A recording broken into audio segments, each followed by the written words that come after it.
पश्चिमी चंपारण और पूर्वी चंपारण में कुल 21 विधानसभा सीटें हैं।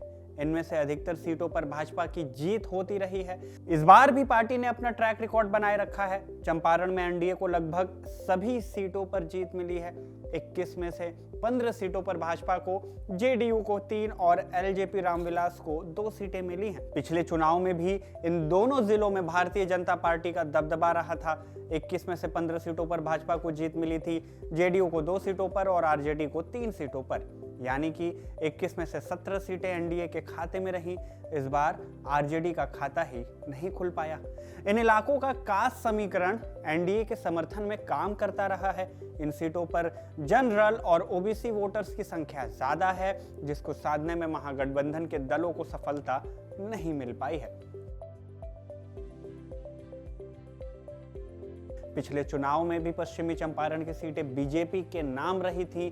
केवल 1 सीट पर सीपीआई-एमएल को जीत मिली। वहीं जेडीयू को भी 1 सीट पर जीत मिली थी। बीजेपी को 7 सीटों पर जीत मिली थी।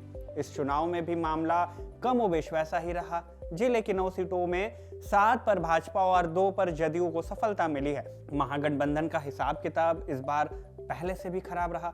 उनका तो खाता भी नहीं खुल पाया। इस चुनाव में जिले की नरकटियागंज सीट की खास चर्चा रही। महागठबंधन ने यहां फ्रेंडली फाइट करने का फैसला किया, जिनका खामियाजा भी उनको भुगतना पड़ा। आरजेडी ने दीपक यादव और कांग्रेस ने शाश्वत केदार को मैदान में उतारा था। इसका फायदा बीजेपी के संजय कुमार यादव को मिला। संजय 26,000 से भी ज्यादा वोटों से जीत गए हैं। जिले की चनपटिया सीट की भी खूब चर्चा रही। इस साल 2000 के बाद से इस सीट पर भाजपा का कब्जा रहा। दूसरी किसी पार्टी को यहां से जीत ही नहीं मिली। इस सीट से उम्मीदवार थे विवादित यूट्यूबर मनीष कश्यप। इस बार वो जन स्वराज पार्टी की टिकट पर चुनावी मैदान में उतरे थे, जबकि पिछले चुनाव में उन्होंने निर्दलीय ही दांव खेला था। तब उनको मात्र 9,239 वोट मिले थे।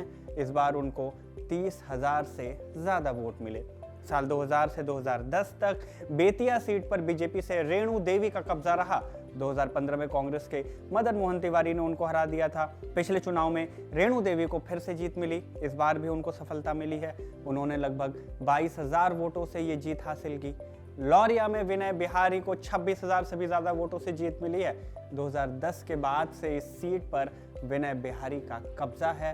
पहला चुनाव निर्दलीय लड़े थे, जीत मिली। उसके बाद से लगातार बीजेपी के टिकट पर जीत हासिल कर रहे हैं। पश्चिमी चंपारण के अन्य सीटों की बात करें तो वाल्मीकि नगर में मामला अभी फंसा हुआ है। इस वीडियो के शूट होने तक केवल 1 राउंड की गिनती बची है और कांग्रेस लगभग 1500 वोटों की लीड से आगे चल रही है। रामनगर की 80 सीट पर 35,000 वोटों के अंतर से नंद किशोर राम को सफलता मिली है। बगहा सीट पर भाजपा के राम सिंह भी जीत गए हैं। नौतन और सिकटा की सीट पर भी एनडीए उम्मीदवारों की ही बढ़त है। पूर्वी चंपारण पर आ जाइए। पश्चिमी चंपारण की ही तरह पूर्वी चंपारण की सीटें भी भाजपा के नाम रही हैं। पिछले चुनाव में उनको जिले के 12 में से 8 सीटों पर जीत मिली थी। आरजेडी ने इस जिले में बीजेपी से कड़ा मुकाबला लेने की कोशिश की थी। उनको 3 सीटों पर जीत मिली थी। इस बार यहां आरजेडी का खाता भी नहीं खुला है। इस चुनाव में बीजेपी को पूर्वी चंपारण में 8 सीटों पर, जेडीयू को 1 और एलजेपी रामविलास को 3 सीटों पर जीत मिली। मोतिहारी विधानसभा सीट से एक निर्दलीय उम्मीदवार थे, दिव्यांशु भारद्वाज, जो पटना यूनिवर्सिटी छात्र संघ के अध्यक्ष रह चुके हैं। जदयू के लिए काम किया है, टिकट पाने की भी कोशिश की। उम्मीदवारी की घोषणा से पहले ही कह चुके थे कि अगर जदयू ने टिकट नहीं दिया तो वो निर्दलीय लड़ेंगे। पार्टी ने टिकट नहीं दिया, दिव्यांशु ने निर्दलीय पर्चा भर दिया।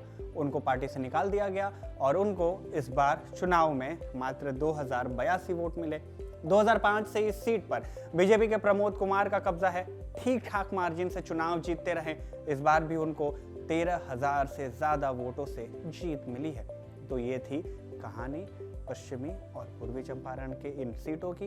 वैसे आप क्या कुछ सोचते हैं इन उम्मीदवारों की जीत पर? आप हमें कमेंट करके बता सकते हैं। फिलहाल इस वीडियो में बस इतना ही। खबर गांव लगातार आपको ऐसे ही चुनाव के नतीजों के अपडेट्स देता रहेगा। आप देखते रहिए खबर गांव।